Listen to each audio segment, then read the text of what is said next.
This might actually be worth that. What's this? Should we open it? I think it opened. Is it where like a dog goes? Is it where a dog goes? Like a poo? That's like for ash, isn't it? For a fire. There's another big pub over there though. Let's have a look at that. You know what? I saw Chris eyeing it up earlier. He definitely wanted to have a cheeky go on it. I had to tell him to stop. That's the whole reason I came here. You know what's sad is that this probably looks like the most interesting building out of all the buildings. Like there's probably like an actual pub in here and we can't go in there. Turns out that you can actually stay in the Dreamton Hotel. At least that's what booking.com tells me. I thought it said Dreamton Savage at first. You know, I went to the smallest house in the UK, which is in Conwy in Wales. It's actually? Yeah. And it literally just looks like a Tokyo apartment. So it's really not that impressive now. But back then it was like, whoa, look at this, it's crazy. Flu nip. Flu nips, what's that? I have no idea. Nip the flu before the flu nips you. Is that what it says? Yeah, that's what it says. The best antiques are old friends. That's why I call Chris Whoa. an antique. Find your own way back to Kyoto, you bastard. It is quite strange seeing old products from your country on the other side of the world being shown in a really bizarre way. It's kind of surreal, I can't really explain it. This is the most expensive toilet in Japan. 1,000 yen entry fee. Is that what the video is going to be titled? Japan's most expensive toilet. Should I go in and test it out? There's someone in there actually. Don't walk in. I must say, the one thing it's got going for it over the one I went to with Joey in Journey Across Japan is this one has food. That one didn't have any food, right? What? Yeah, for whatever reason, there was nothing. We have like the easiest food to, you know, duplicate. Put it in the deep fryer, job done, but like there was nothing. This is actually better than I thought it would be. In terms of like the buildings, the attention to detail. Like imagine if you got a hangover or something, you woke up one morning and you just looked at that and you'd be like, oh, back in Wales, isn't it? But it looks great, I actually quite like it. Connor's going in. Is it worth 1,000 yen? No, this is the toilet when you come in. It's, yeah, actually looks quite nice. I will now enjoy my poop. I should probably turn off the mic, shouldn't I? Oh, crap. Come on, Connor. After I finished relieving myself, we headed to the restaurant to collect our fish and chips. And inside was a really cute decor. What do you think of this little restaurant? It's pretty cute, isn't it? It's quite it's a bit cozy. This feels very like rural, countryside, Welsh. It's pretty spot on. It looks like a miniature Aladdin sword, yeah.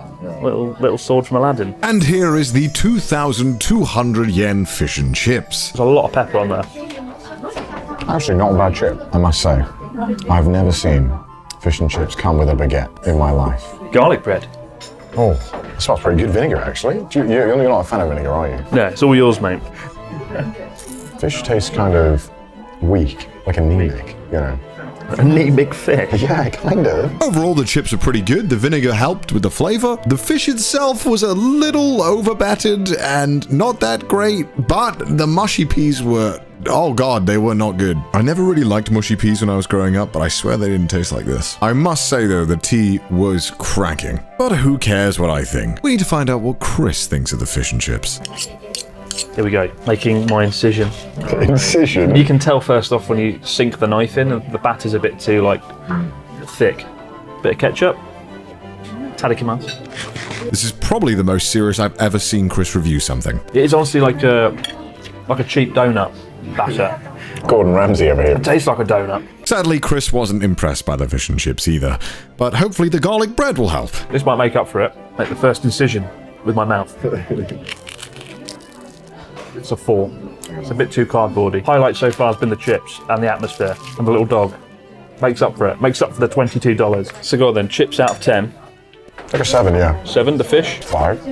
And the tea. 9. Wow, that's pretty good. The tea's really good, actually. I really do wish that we went for afternoon tea instead of the fish and chips, because the afternoon tea looked really good and you could have it outside next to the lake, and that would have been nice. I'm trying to be picky for YouTube. I'm trying to, actually give, like, if I was being serious. But me, personally, I'll eat whatever's put in front of me. So, I look forward to testing that hypothesis later on down the line. Oh no, they have a bunch of Yorkshire tea down there as well. You can't see it, but it's good, the good stuff. But after enjoying our moderately good meal, it was time for us to leave Dreamton and give our final thoughts. All right, well, we've enjoyed a mediocre fish and chips, and we've seen all that Dreamton has to offer, and now I guess it's time to go. Yeah, I mean, it's a bit... You're sad to leave your homeland once again. It's quite nice, really. I think I would come here on like a nice date, and just be like, oh yeah, no. You're saying this isn't a nice date? Not with you, Chris. How dare you? Imagine it. I took a Japanese girl. I could say, hey, look at, yeah, I know that. Fresh chocolate, ate it. Born in it. I honestly thought, based on the reviews and everything I saw online, that it was Betrayal. there was a betrayal of British culture. But I mean, it's quite nice, really. And I mean, you can't argue that it's not faithful. I mean, all of this is really well done, and it's clear that somebody clearly loves our architecture in the UK. Not sure why, but they do. I love our architecture, so you can go f yourself. I'd give an Abroad in Japan rating of 6 out of 10 for Dreamton. What would you give? 4.5. 4.5 out of 10. That's a bit harsh. Is it? I'm trying to set a bar here. I think that's a little harsh for me. I was still reeling over the fish and chips. I think I'd actually give it a 6 as well. It's actually pretty cool. If you're in Kyoto, you may as well check it out. I'm going to miss this place. This was fun. Actually, I think in many ways I prefer it to the one I went to in Joey. Why? Because there's fish and chips. And it wasn't the best fish and chips, but it's fish and chips nonetheless.